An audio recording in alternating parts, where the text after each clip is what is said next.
Assalomu alaykum. Bugun sizlar bilan mana shu boksni to'ldiramiz. Ichini Faberlik mahsulotlari bilan. Buni men o'zimni ayajonimga yuboraman.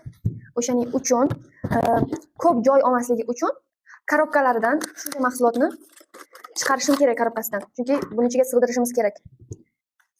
O'shaning uchun hozir hammasini birinchi korobkalardan chiqarib olamiz. Bu narsalar o'zi bizga Rossiyadan keladi.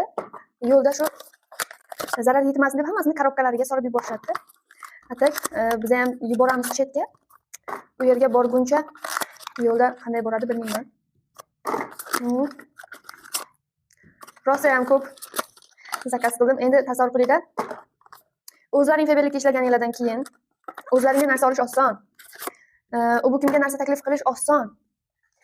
O'zlaringni oilalaringizga, bilaringizga, ayalaringizga narsa tanlashda rosa qiynalasizlar.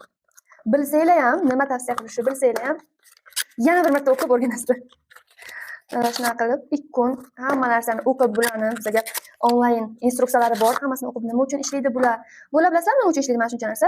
Вообще naborda nima desam ekan, pigmentatsiyalar bo'ladi, tug'ruqdan qolgan dog'larmi, quyoshdan tushgan dog'larmi, SPF surmaslikdan kelib chiqqan muammolarni mana shu ekspert seriyamizning Adbeliviashi nabori sizlarni zo'r davolab beradi.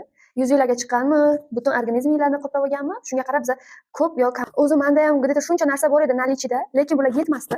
O'shaning uchun men sразу yana zakaz qilib yubordim. Mana keldi, endi bularni korobkasidan chiqarishimiz kerak.